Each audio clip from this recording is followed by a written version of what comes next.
I'm going to wait for a while and see if what I think is going to happen will happen.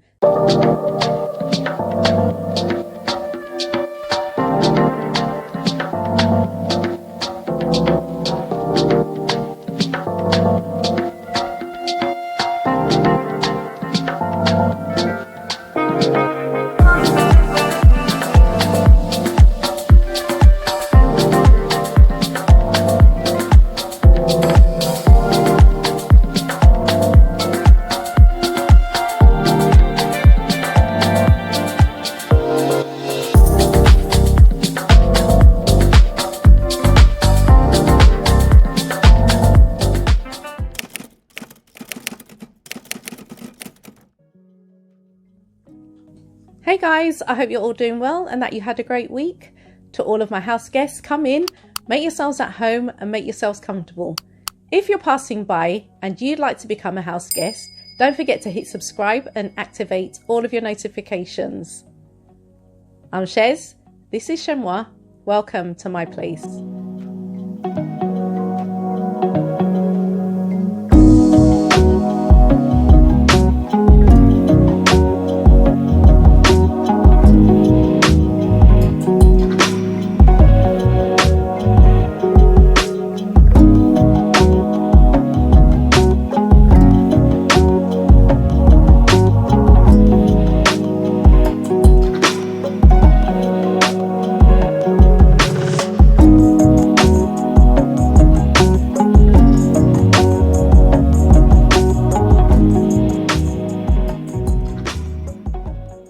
So I was having a conversation during the week with my mum, just talking about random stuff, catching up. And she kind of laughed to herself, just like all of a sudden. And I was like, what's funny, mum? And she said, you don't change. You have not changed. I was like, what do you mean? And she said, ever since you could talk, you've always asked why. Why? Why this? Why that? Why does that happen? What's the reason for this? What's the reason for that? The question mark in the thumbnail makes a frequent appearance throughout this video. So no more talk, let's get into it.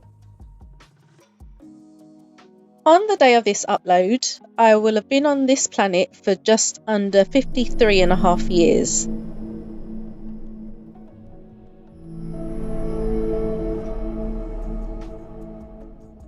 I'm someone who can usually get my head around things because I always try to apply logic to a situation or try to put myself in another person's shoes in order to empathize with the circumstances they happen to find themselves in. Today, however, is the day that I concede that if certain things still don't make sense to me after 53.5 years, chances are they'll never make sense to me as long as I live. What am I talking about? I'm glad you asked. I'm talking about the application of double standards that are in plain view every day.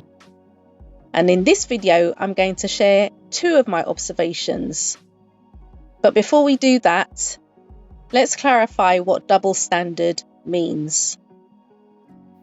A double standard is the application of different sets of principles for situations that are, in principle, the same.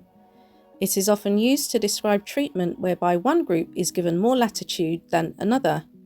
A double standard arises when 2 or more people, groups, organisations, circumstances, or events are treated differently, even though they should be treated the same way. A double standard implies that 2 things which are the same are measured by different standards. Double standard number 1. If you came across something of great value, would you hand it in or would you keep it? Now, while you consider your response, let me take you down a rabbit hole. Don't worry, it's not that deep. Okay, so there's a serial drama currently airing on Channel 5 called Finders Keepers. I want to block out some time to watch it eventually. But from the trailer, I understand that 2 men, I think it's a middle-aged guy and his son-in-law, correct me if I'm wrong, they both use their metal detectors to see what valuable items they can find. I guess it's their hobby. And And one day they happened to come across a treasure trove in the woods. There are gold articles, precious stones, I guess, but it's quite a substantial find. Now, from what I can gather, they decide to keep it, and they find out that its estimated value is around £500,000. Now, there's obviously a criminal element in this drama because threats ensue and the family fear for their safety. So remember the question I asked you just now. This is what one of the actors said on the day I was recording this video. What would you do if you were out and about and found a hoard of treasure you knew was worth a ton of money? You'd report it, right? No. And in your pocket. OK, well, that's a dilemma facing Neil Morrissey's character in the shocking new drama Finders Keepers. So what would you do, Neil, if you found the treasure? Would you keep it or would you give it to whoever it belongs to? I'm not going to tell you. Just in case. Just in case. I think I'd hand it in. Yeah, I think yeah. I would. I think I'd be, because, you know, my natural guilt would make me do that. Make Your me do nose the right is growing. But this is the whole dilemma we wanted to cast, you know, out to the general public was what would you do, you know, if it happened to you and you found £500,000? I'd put it down my bra and in my pocket. No, but it's in the ground. It's not like, you know, you walked into someone's house and found Yes, it. but the law states that whatever you find, treasure, any treasure troves that you find, it belongs to the king. In our case, it was the Queen. Really? The Queen was still around. But Yes, they it don't belongs know. to the king. I know, but then once you start... Unpicking. once you start trying to sell Yeah. this stuff, then the rumours go about, because a lot of people have been prosecuted, Yeah, they have. terrorists, Yeah. for getting fines and trying to sell them illegally. They have. It happens often. I'm trying to wrap my head around this now. So not only do we pay for the monarchy through our taxes, and not only do your assets belong to the crown if there is no next of kin to pass your assets to when you're deceased, but if you happen to stumble across a treasure trove in the woods and the owner can't be found, that treasure automatically goes to the crown as well. So you guys know me by now. This information triggered yet another question. Why doesn't the establishment return the precious artifacts that do not belong to them to the countries they stole them from, such as Ghana, Greece and India? The reason I bring this up is because I read in a report a few days ago that they've committed to loaning back to Ghana treasures they stole from them in the first place. This article is from The Guardian on the 26th of January 2024. Friday briefing. Why Britain is returning plundered artefacts back to Ghana. Sort of.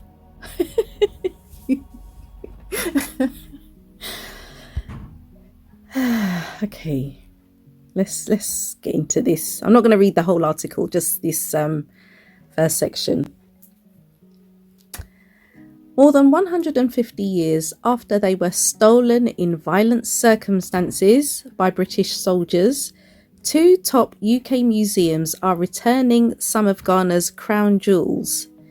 The items, which have been described as part of the national soul of Ghana, are being loaned rather than given back, because a UK law bans national museums from deaccessioning.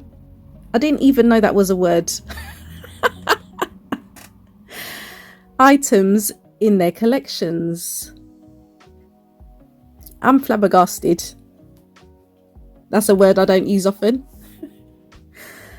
However, experts hope that the 3-year loan of the 32 pieces of Asante gold by the British Museum and the Victorian Albert Museum will spark national and international debate about the rightful return of artifacts with cultural and religious significance to their countries of origin.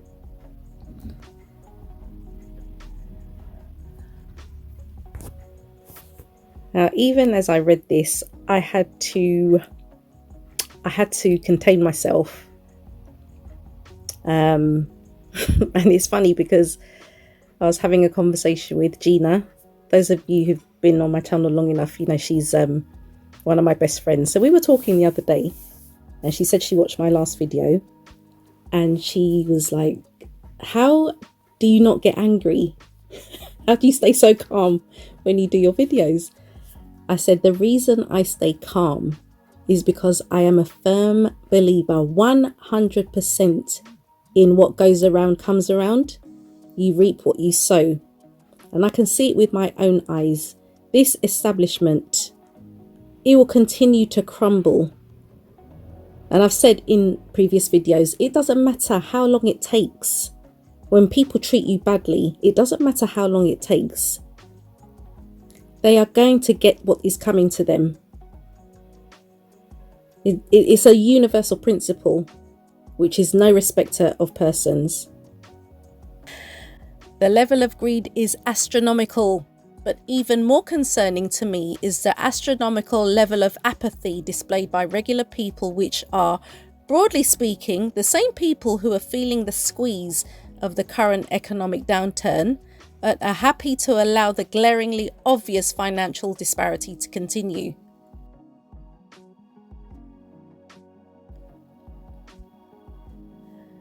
Double standard number 2. Do you remember May 2019 when Prince Archie was born? The British media lost their heads because they said the British public, as taxpayers, had the right to know about the details of his birth.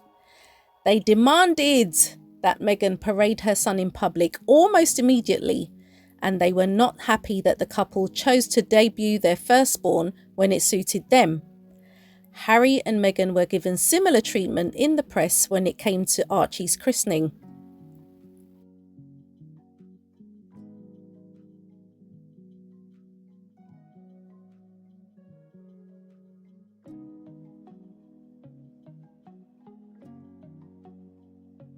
My question is it not the same British public whose taxpayer pounds also paid for Kate's stay in a private medical facility recently?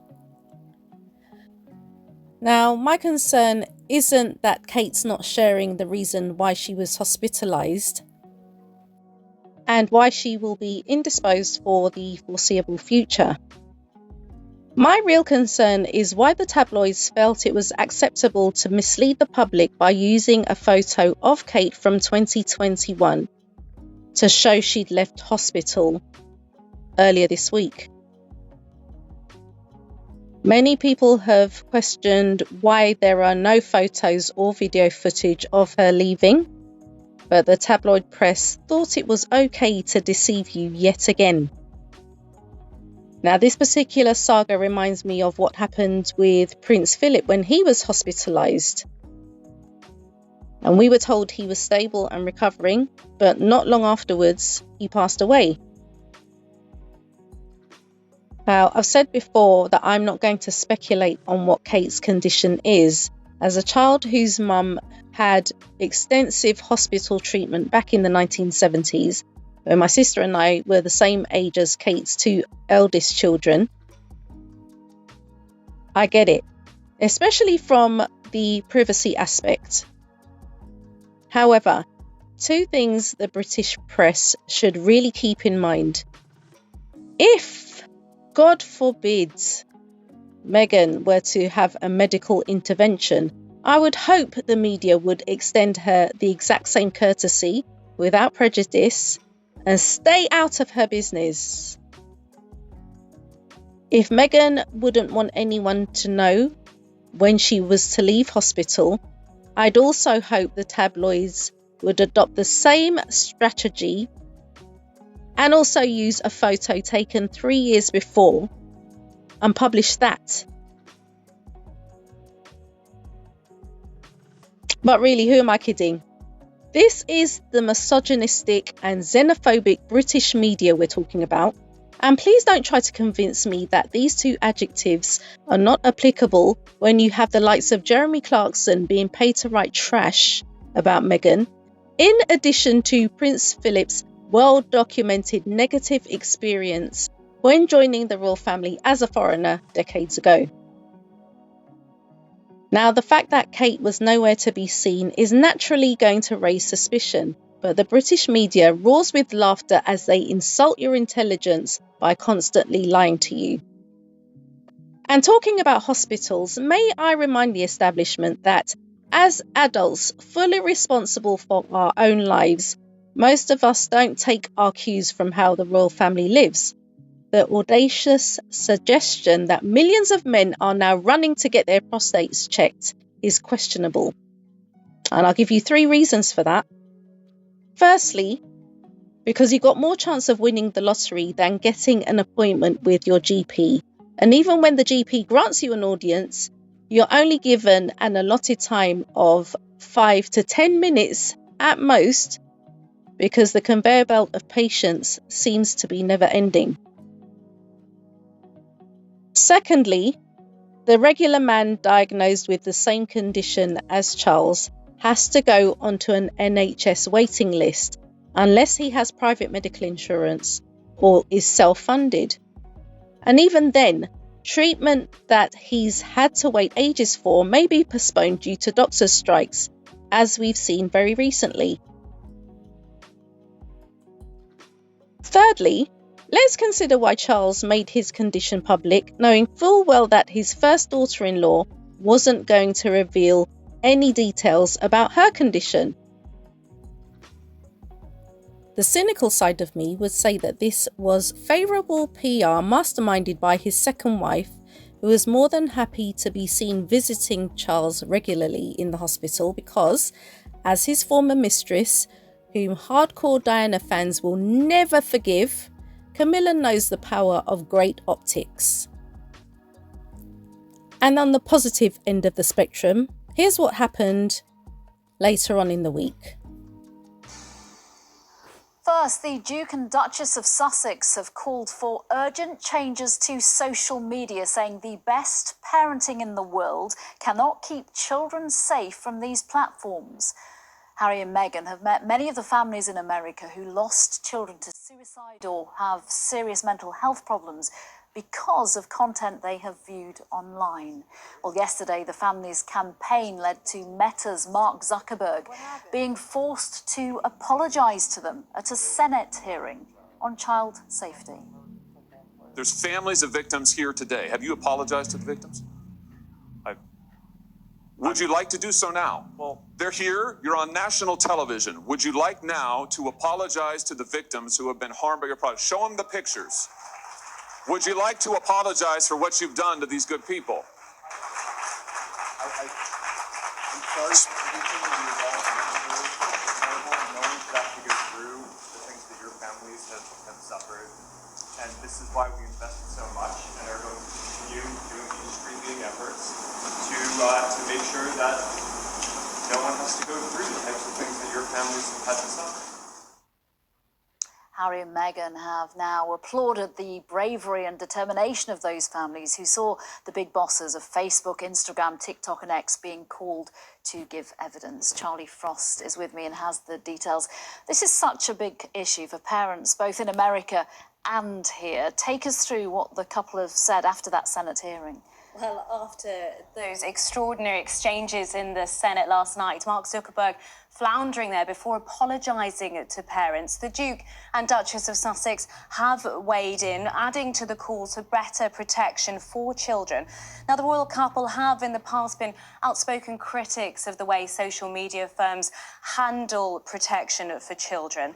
And in this latest statement, they praised the bravery, as you say, of the parents that led to last night's hearing, also releasing that video that we showed a little bit earlier on their charity website, the Archwell Foundation, of a parents' summit that they held in October last year, which focused on mental wellness in a digital age. And as you saw in that footage, the Duke and Duchess hugging parents who shared their stories, writing in the statement alongside that video, over the past few years, we have spent time with many of these families, listening to their heartache and their hopes for the urgent change that is needed in the online space. This is an issue that transcends division and party lines. This is not the time to pass the buck of responsibility. It's the time to make necessary change at the source to keep our children safe. So very much saying this is up to social media firms to improve those online spaces and make them safer for children, which the bosses of those platforms did argue that they are taking steps to do. Charlie Frost, thank you very much. Thank you. Like I said in my previous video, Harry and Meghan have done much more outside of the establishment than they could ever have achieved within it. They're not just talking about issues for the sake of talking. The fact that they've been working together with these families to make individuals like Mark Zuckerberg take accountability is testament to what the couple bring to the table. And long may this continue.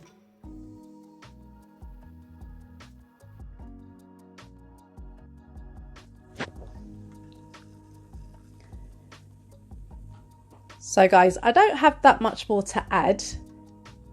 Well, I didn't think I did. I want to leave the video on a positive note, okay, because there's too much negativity going on, and I just wanted to just leave the video with Harry and Meghan, what they've done this week.